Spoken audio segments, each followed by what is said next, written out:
What's happening? Welcome here to Lacrosse Now. This is a special Lacrosse Now as we catch you up on everything going on at the World Lacrosse Women's Championships. Alongside Tom Eschen, I'm Travis Elder. We've got a terrific show for you. Former UNC Tar Heel Sammy Jo Tracy will join us shortly to break down Team USA, plus the Canadian goal-scoring machine. Dobbie visits to talk about her unbelievable goal from earlier in the tournament and more. Yeah, but we'll start with Team USA in action on Saturday night, late night. The U.S. squaring off against rival Australia.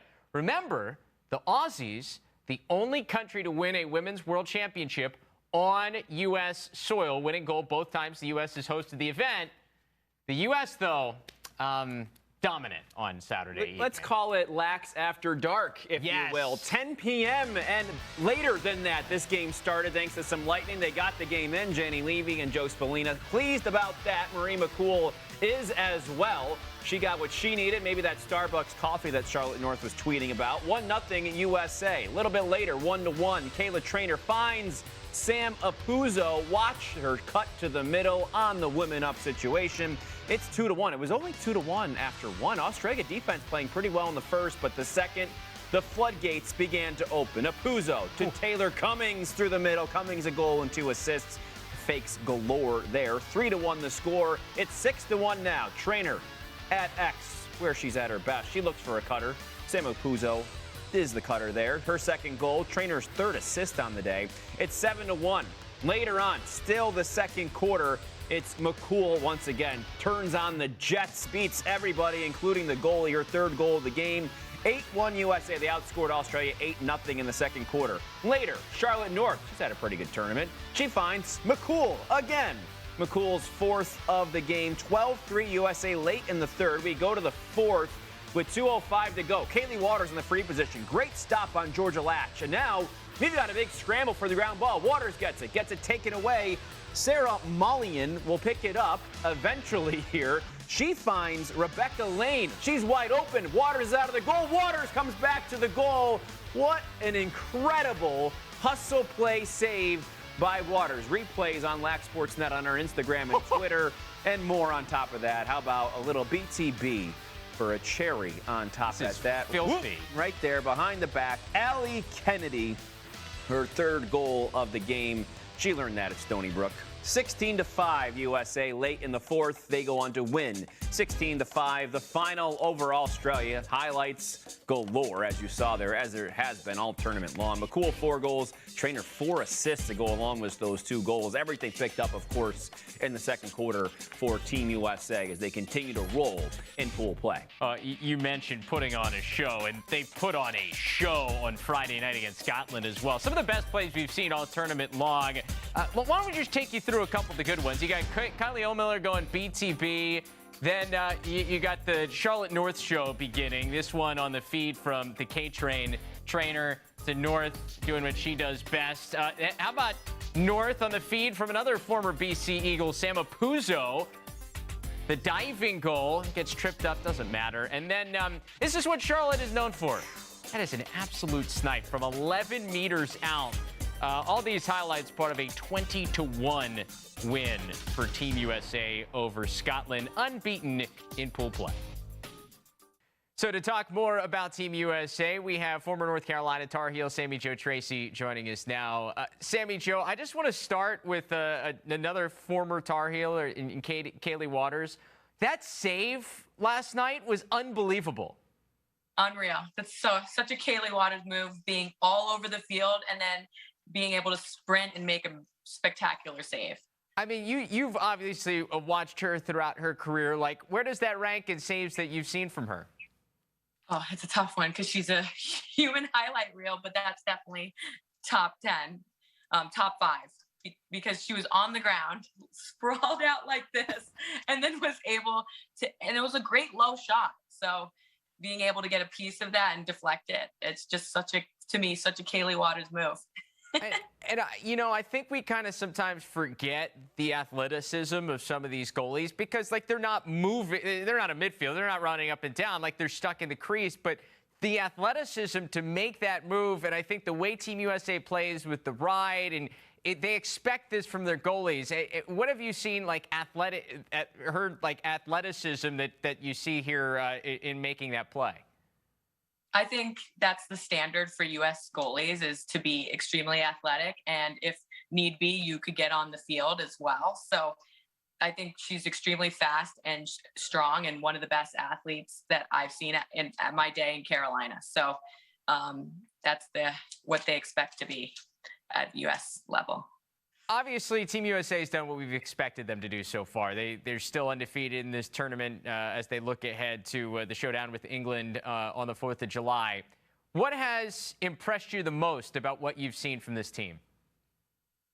Oh, wow. I mean, they've been all over the field. Their 1v1 defense is incredible. I think that's one thing. And then also offensively, the way they share the ball, I think it's been great for our sport because it's so fast paced, it's so beautiful, and the way the ball moves in and out of everyone's stick, everyone gets a touch and a highlight reel goal, and then it's hard to match when you have offensively the best of the best and then the midfield. So I mean, defending a team like USA is really hard because you can't just focus on, we have 2 girls behind. You have everybody coming from all ends, all over the 8 meter. So it's been a highlight reel to watch.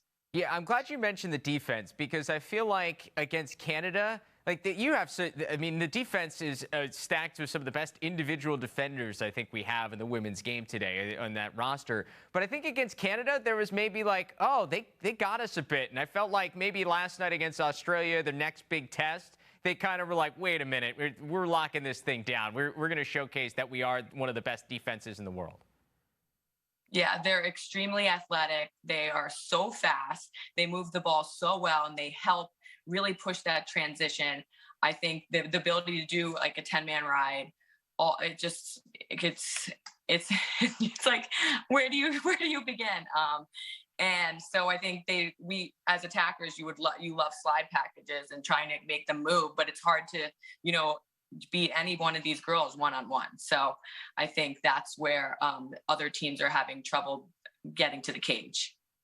You obviously played for Coach Jenny Levy at North Carolina, and throughout this whole process, I think one of the great things that she has done is, on top of the fact that she wants to help this team win gold, she has really embraced the highlights. And, I mean, you had plenty of them in your college career playing for her. How does she coach that enables and empowers the players to go out there, be free, and do stuff that, maybe some coaches wouldn't want players to do, but she embraces it because she knows if it hits and when it does, it can be special for the sport? Yeah, I think Jenny does a great job at letting everyone be themselves, and whatever their niche is to bring that to the table and to the field, and then work as a puzzle piece to create something special. And I think she knows the power of, getting on a Sports Center top 10, because that's what our sport needs right now. And that's what she loves about all of these players, and not just the offense and the midfield, but the defenders as well. I mean, look at Kaylee last night. Just, okay, if you want to go out there and you do your thing, you do it, and you do it hard. And if you make a mistake, we'll stand by you. And if you don't and you create something special, this is what we need. So I think she's always kind of been laid back like that, and it's really been rewarding for our sport. Yeah, it seems like she does a really good job managing people and personalities. I think that's got to be probably one of her strengths, right? 100%. I mean, there have been so many. Do you have a favorite goal you've seen from Team USA so far? I mean, Charlotte North has maybe 5 that you could put on the list. What's been your favorite? What's been my favorite? I'm a good sucker for a BTB. And I think Kylie and Allie Kennedy's last night from so far out, that being so powerful. And I know how hard it is to create so much heat on that. I would say definitely Allie Kennedy's BTB from last night was extremely hot, with some all the fire emojis. Just throw them all in there. Exactly. That's the best way to describe it. So Team USA obviously playing now. You will be playing here on the field very shortly because you're playing for Israel in the World Games coming up in Alabama here in the next week or so. What are you looking forward to the most about this opportunity and this experience? Getting to know the girls on the Israeli national team has been such an incredible experience. I think you ask anybody participating that getting close to and representing your country is really important and takes a lot of pride, and it's such an honor.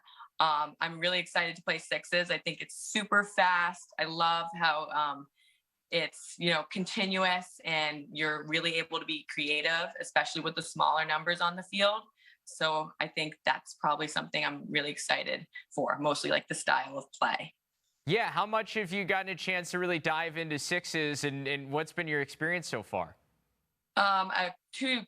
Pre-pandemic, I went to Japan and I've played in sixes with a lot of the AU pro girls when it was still the WPLL. So we played the Japanese, and that was super fun. And they, the Japanese play super fast pace. So I got a good taste of that. And then we've obviously been having Israel has been having training camps. So getting to know everybody and work together has been super fun, and help, get to know each other and our tendencies and things like that.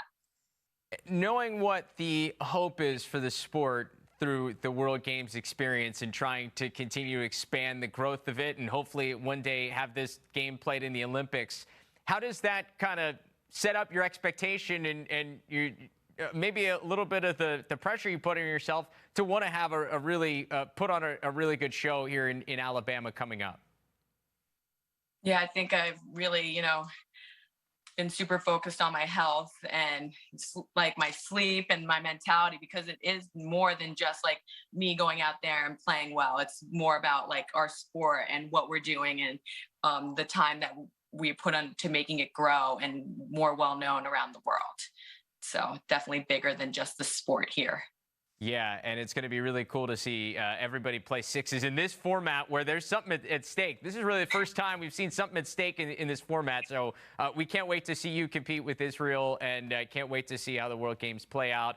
Good luck as you get ready for that, and you get ready for the Athletes Unlimited season. I know it's a busy month coming up for you. Good luck with everything, and thanks so much for taking some time. Thank you so much for having me. It's always so much fun. Great chatting with you. Coming up on this Lacrosse Now special, we'll talk to the woman who scored possibly the best goal of the tournament so far, Dana Dobbie, and what she calls that backhand beauty as this Lacrosse Now tournament special continues.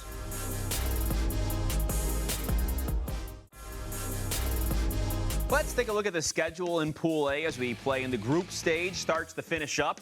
We have the Sunday night showdown between England and Canada, 8 p.m. Eastern time. Then the U.S. returns to play on Monday, July 4th against England. That game, 5 p.m. Eastern on one of the ESPN platforms. Pool play finishes with Canada and Scotland on Monday night at 8. So we're now joined by Team Canada's Dana Dobbie.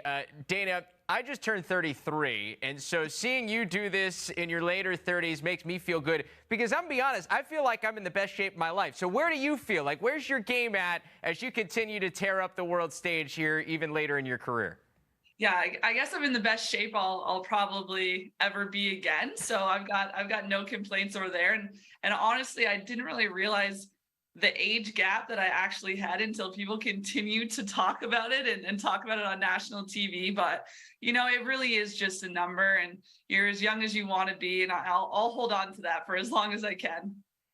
How cool has this been, I guess, this time around, in feeling like, you guys finished in second place back in 2017, and now it feels like you're really closing the gap with maybe Team USA, with how you guys have competed so far in this tournament? Yeah, for sure. I mean, we have such a deep squad, and to be honest, like, this is the first time that our national team has been together as an actual team. We were fortunate throughout the end of COVID to get to scrimmage a little bit at the Fall Classic and compete against Haudenosaunee and USA in the 10s and the 6s. But, I met some teammates for the first time only a week ago. So, we're 2 games old, this team, and we're playing the way we're playing, and we're all just really enjoying one another and having a great time getting to get the chemistry and learn more about one another and just seeing what we can accomplish. Coming off of a second place seed in the last World Championship was fantastic, but that was last World Championship, and we're really excited to see what we can do here in Towson. This, we were talking before, this is number 4 in terms of senior world championship events for you. The event itself, because I think you and Hannah Nielsen are kind of some of the veteran players at this World Championships. How has the event itself kind of changed over the years at the different locations you've been? Yeah, everyone is a different experience, and the coolest part that never changes is just the camaraderie and the community of lacrosse in and of itself. Like, I was a big time ice hockey player growing up, but I chose to play lacrosse because I loved the people and I loved the team sense of that and the community of it. And no matter where you are in the world, when lacrosse people come together, it's such a great time before and after the event. You know, we're all looking forward to the post event too. But it's just been so great. It's a really professional atmosphere here in Towson. Obviously, Maryland, the hub of women's lacrosse, field lacrosse.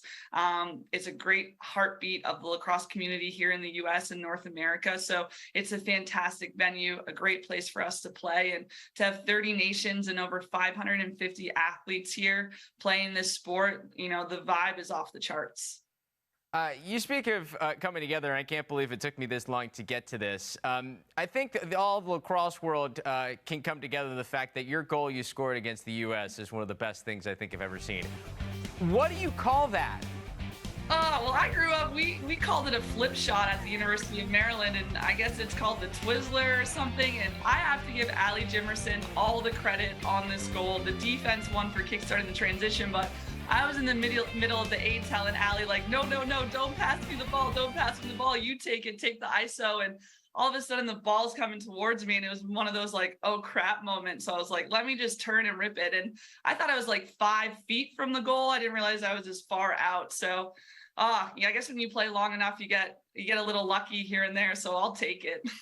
Dana, that wasn't lucky. That thing had pace, like top of the bar. Like, that was unbelievable.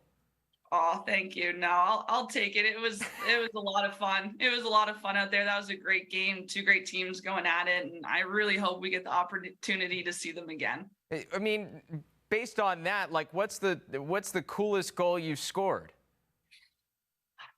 Anytime you score, you're just like thankful it didn't hit the goalie and it didn't miss the net. That would be up there though. That crowd was fantastic. And, it's so cool to be on ESPN. And I know you guys are showing the highlights as well and glimpses of the game too. But, for us, those plays, I mean, that was a special one, but those plays, we've been doing it our whole lives, our whole careers. And finally we're put on a platform for other people to see it too, and to see other people reposting it, and the guys in the PLL and the NLL to get behind it and to be excited about it too.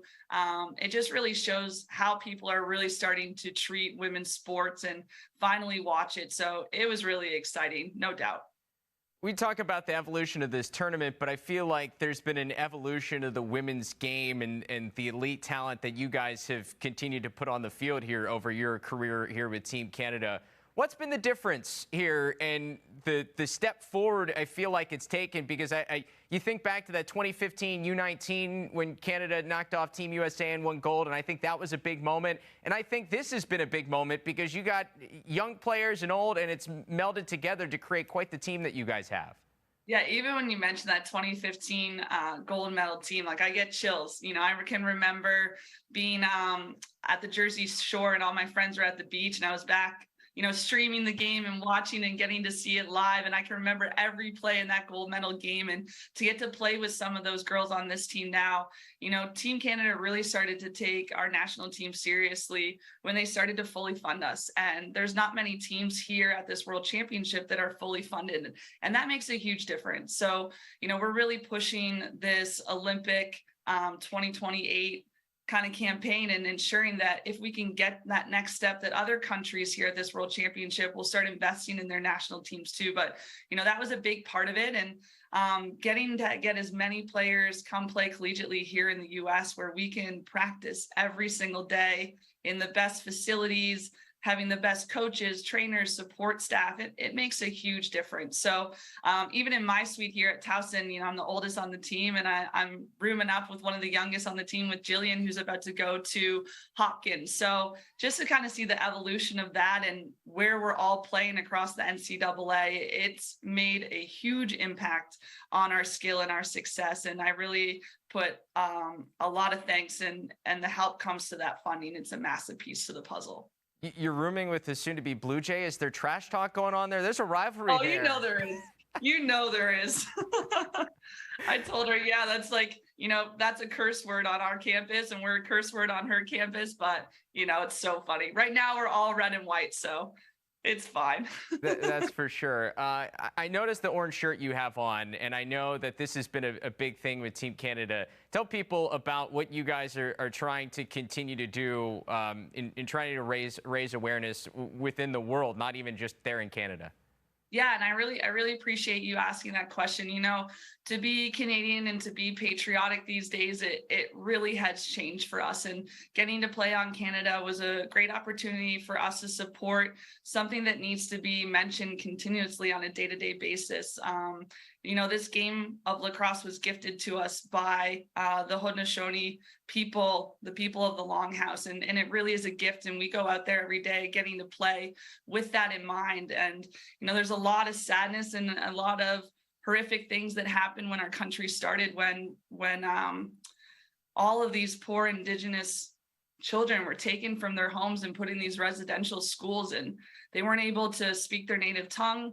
They weren't able to see their families ever again. And right now we're really demanding that every residential school in Canada and in North America is investigated, because a lot of these children never returned home and are still yet to be found. So I think they've investigated only 10 residential schools within Canada, and this isn't talking about the USA yet. And we have over 100 more schools to go, and they found over tens of thousands of children who never made it back home in unmarked graves. So this is super important to Canadians everywhere, but also more importantly, the people who play this sport of lacrosse that was gifted to us by these people. And, you know, as much as I can play for the children who never got to play, I think that is something that is really important to our national team right now as we go on.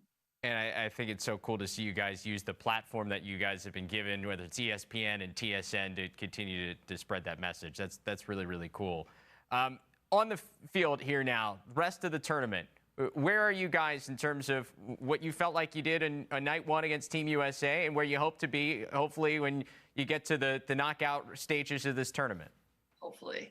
Yeah, like I said, we're only 2 games old, so it's really fun and exciting just to see, you know, where this team can go and what we have to give. And every day that we get to play is just a gift, like I just said. So I'm hoping we get better every single day, and, you know, we're going to get tired and we're going to have some bruises along the way, but I think the sky's the limit for us. And we had a great first outing against Team USA. I think we showed the world that, you know, we believe in ourselves. We believe in this opportunity, but there's a lot of great countries that we need to get past first before we can even start thinking about that gold medal game. So tonight versus England is all we have on our minds right now. And hopefully we can continue to just have people enjoy the sport of women's field lacrosse and give them something to repost about and cheer about, and give them another reason to tune back in the next day.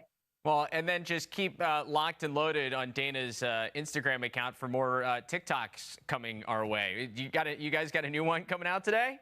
Meg Kinna is the mastermind behind this. I do have to say that Gary Gates' scooter that he has in the dorms might be present in the next TikTok. So I like this. It will be exciting. Gary Gate and the scooter? Like, this is fantastic. This is the content we need. Exactly. Yeah, he rips it up and down the dorms in his scooter and around campus. So thanks to Gate Lacrosse, you know, they've outfitted us with all of our product, and, you know, that flip shot or Twizzler, as the kids call it these days, would not have soared as fast as it did without his stringing and his technology. So we're super lucky to have them on board and him on staff. But yeah, there is some good content coming for the Gator for sure.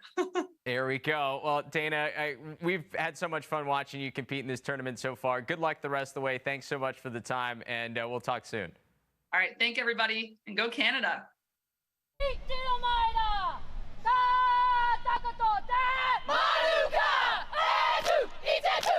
Yeah, outside of Pool A, a lot happening in these World Championships. This video of the New Zealand team performing the haka prior to one of their games at Johnny Unitas Stadium. They perform the ceremonial dance before each and every game. Pretty cool to see them hold close to those traditions in sport. Yeah, talk about intimidating. Yeah, that's what it's for. Yeah. Speaking of culture, obviously there's not much more Irish than a Guinness, right? The Ireland women's national team making a trip to the Guinness Open Gate Brewery. It's actually in Halethorpe, Maryland, just outside BWI, so not far from Towson. And not only going to Guinness, but also meeting with the Irish ambassador to the United States, Dan Mulhall. You saw him there in the picture, so very cool. Yeah, sounds like you're very familiar with that. So you're a brewery aficionado yourself? I am. I have not visited that. I just did some research. Okay, well, that's always good for a show like this. On the field, the first OT game of the tournament, won by, are you going to go at some point? Maybe, yeah. Right. We had an overtime win by Switzerland. They beat Argentina 8-7. The goal by Christina Grovam, her fourth goal of the game, sparking this celebration for the Swiss. Good action all day long. It's been so fun to watch these competitions from sunup to sundown. I love those Swiss uniforms, the Suisse. I like the Netherlands look. Yeah? I'm a big Netherlands guy, yeah. Gotta get some gear. Dutch Gear.